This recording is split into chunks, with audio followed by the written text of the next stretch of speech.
Good morning, welcome back in. Money Tuesday. You know, financial planning, it never stops for any age. So what should people do in their 70s? This has been a series that we've been doing with Marshall Clay with the Welch Group, talking about managing your portfolio or your savings, whatever you have. Good morning to you. Good morning. Good to see you.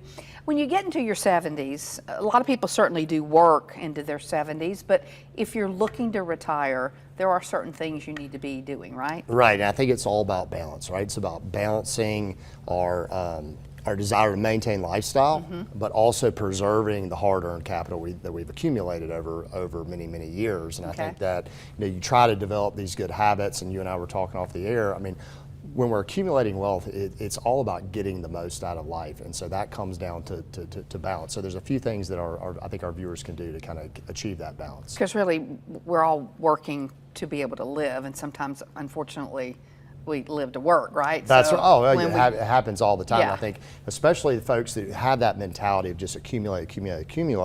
It's hard for them to let go when they get into their 70s, and so as we kind of move into that age realm, I think the first thing, particularly when we're talking about portfolio management, it's that good balance between preserving our capital and then also trying to grow it so that we can maintain lifestyle and stay ahead of inflation. I think inflation has been something that's at the forefront of everybody's mind for the last couple of years. Explain the distribution. What is that at 73 now? Yeah, so when you get to age 73, if you've accumulated money in 401ks or IRAs, these pre-tax qualified accounts, the government requires that you pull a certain amount out of those accounts, whether you need it to live or not. Whether you're pulling that amount out yet or not. To spend, right? To spend. So so if you don't need it, it doesn't matter. You still have to pull that out. You have to pay the tax. It doesn't mean that you have to spend the net amount after tax, but you have to pull it out of those accounts and pay that tax. And that can have ramifications as far as your income tax. It can have ramifications as far as your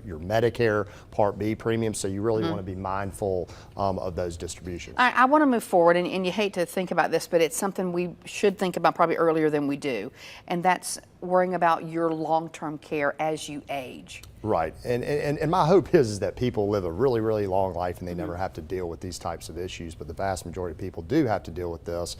And so just starting the conversation, I think, in your 70s is important. I think no one likes to confront their mortality. They don't like to talk about these issues.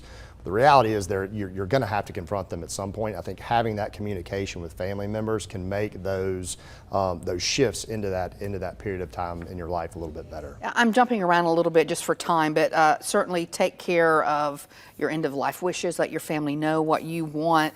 But let's move to the part that you were talking about. In starting to enjoy life, how important that is. This is one of the most overlooked things that I think when people are moving into retirement, they don't plan for retirement. They don't think about life after work. And I encourage all my clients to, before they pull the trigger and actually retire, think about what that's going to look like. Actually write out what your day is going to look like.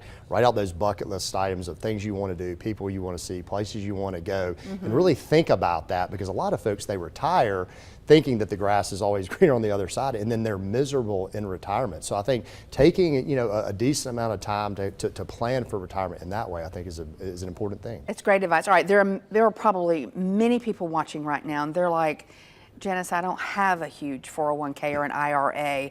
I have a little savings account. What's your advice? Well, I think you really just have to go back to the basics. You have to look at having at least the amount of money that you need for like an emergency situation where it's the plumbing is out, the roof's leaking, the things like that that are really going to negatively affect your life. I think you have to start there as much as you possibly can. Live beneath your means to get you to that point. Fortunately, hopefully you've made a lot of good decisions, so you're really not in that situation. But if you find yourself in there, you're going to have to make some tough choices. But starting with that emergency cash reserve is important. We're all in different levels, but we're all in the same place at the same time. That's right. Good to see you, Marshall Clay.